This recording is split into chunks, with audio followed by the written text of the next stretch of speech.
You are reading these words. Behind your eyes, billions of neurons fire in patterns of electrochemical signals. But there is also something it is like to read them.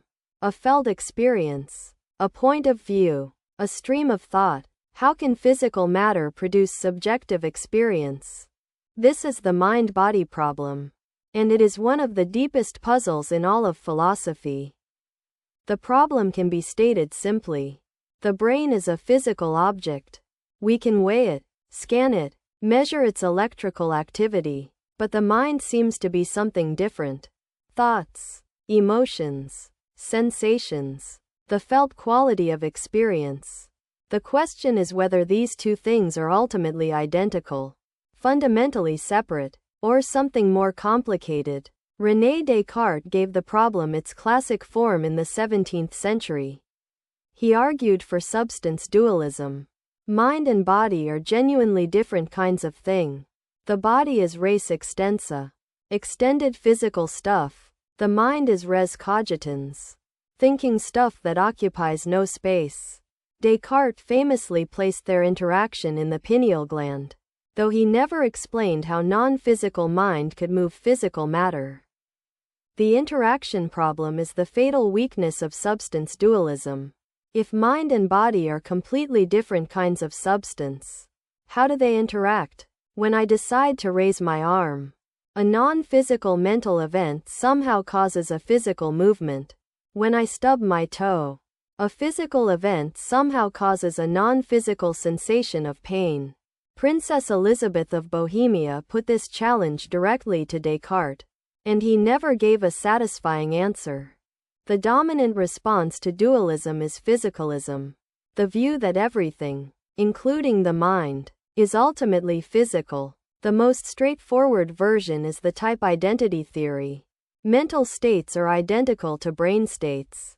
Pain just is C-fiber firing. Beliefs just are certain neural configurations. There is nothing over and above the physical. The mind is what the brain does. But the identity theory faces a serious objection from Hilary Putnam. Consider an alien creature with a completely different brain structure. No C-fibers at all. Could it feel pain? Intuitively, yes. This is the problem of multiple realizability. The same mental state seems capable of being realized by many different physical substrates. Pain cannot simply be identical to C-fiber firing if beings with different brains can also feel pain.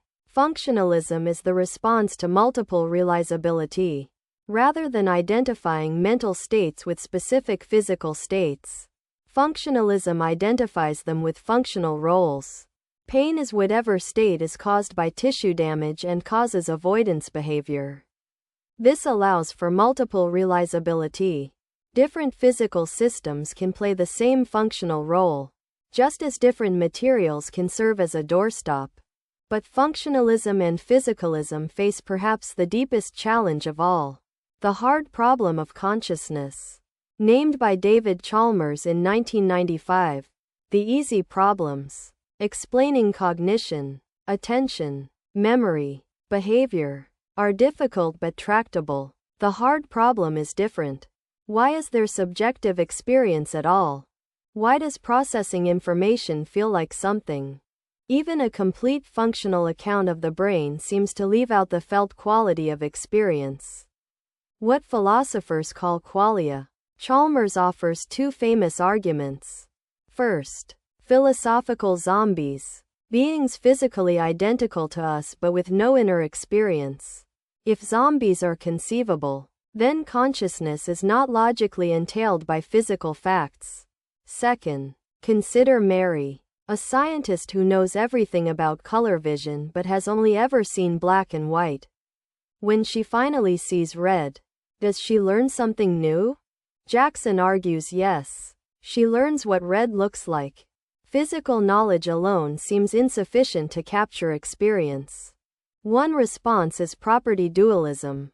There is only one kind of substance, physical stuff, but it has two irreducibly different kinds of properties. The brain has both physical properties, like its electrical activity, and phenomenal properties, the felt quality of its states.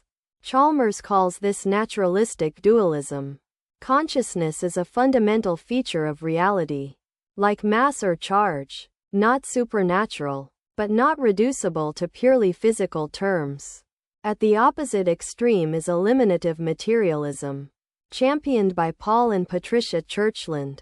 Folk psychology, our everyday vocabulary of beliefs, desires, and feelings, is a false theory, like caloric or phlogiston. Just as chemistry eliminated the concept of vital spirits, neuroscience will eventually replace all mentalistic vocabulary with descriptions of neural states. There are no beliefs. There are just certain patterns of neural activation. A surprising position gaining serious philosophical attention is Panpsychism. If consciousness cannot be derived from non-conscious matter, perhaps consciousness, or its precursors, goes all the way down. Even elementary particles might have proto-phenomenal properties. Philosophers like Philip Goff argue that panpsychism avoids both the hard problem and the interaction problem. The main challenge is the combination problem. How do micro-experiences combine into unified conscious experience? Non-reductive physicalism offers a middle path. Mental properties emerge from physical processes but are not simply identical to or reducible to them. Just as the wetness of water emerges from hydrogen oxide molecules even though no single molecule is wet, mental states supervene on physical states. No mental difference without a physical difference. But mental properties are realized at a higher level of organization and have their own causal powers. The hard problem spawns related puzzles.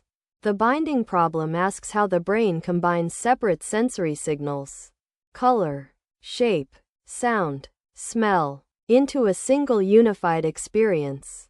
Neuroscience has identified neural correlates of consciousness. But correlation is not explanation. Global workspace theory proposes that consciousness arises when information is broadcast across the brain's global workspace.